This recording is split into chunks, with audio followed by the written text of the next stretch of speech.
The vocabulary for section 1.4 includes the words dividend, which is the numbers being divided. Divisor is the number that we're dividing into the dividend.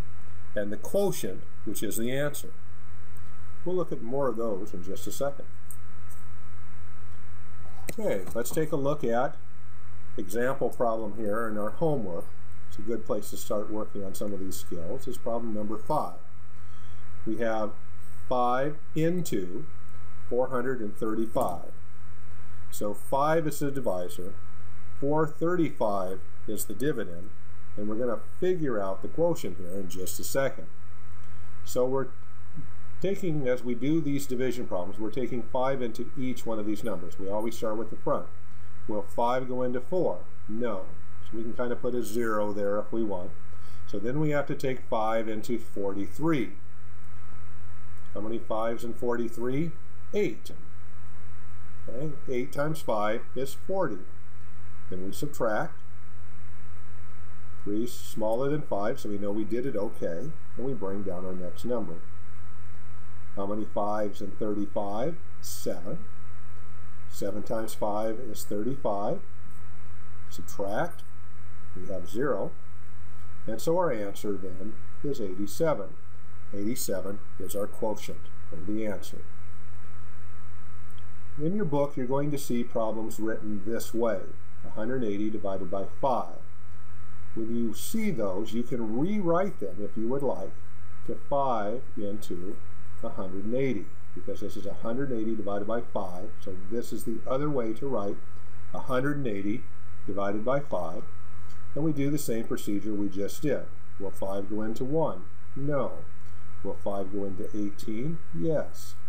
It'll go 3 times. So 3 times 5 gives me 15. I then subtract. Get 3 remainder. 3 smaller than 5. We're okay. Bring down the next number. How many 5s in 30? 6.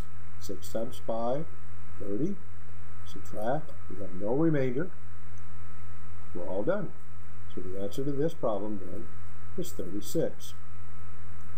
Well, let's try it with when we have a 2-digit divisor. So we're taking 20 into 40. So we always take 2 into 2, or if we have 3, we take it into 3, that type of thing. So 20 into 40 will go twice. So 2 times 20 is 40. We're subtracting. Get 0. We bring down the next number as 1. So how many 20s in 1? Well, it doesn't go.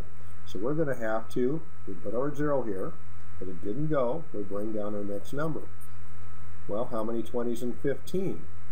Well, that doesn't go. There's not a big enough numeral here for 20 to go into it. So this is our remainder. So it went in 200 times with a remainder of 15. Again, another remainder problem is problem number 21 in the problems in the book. And so I'm going to rewrite that in a slightly different way. If you're doing it on your calculator, this is the number that goes in first. Okay? If we write it and see it in this way, this is the number that goes in the calculator first, because you're taking this number and dividing by 6. So how many 6s in 18? 3. 3 times 6 is 18. Subtract. Get 0. Bring down our next number. Will 6 go into 3? No. So we put a 0. Bring down our next number. Will 6 go into 30? Yes. It'll go 5 times. 5 times 6 is 30. We subtract. We get 0. We bring down our next number. How many 6s in 6? 1. 1 times 6 is 6. We subtract. We're left with 0. We have no remainder. So you can either write remainder 0. It's not necessary. It's just the whole number for our answer. All the problems on the page are done exactly the same way. So good luck with your homework.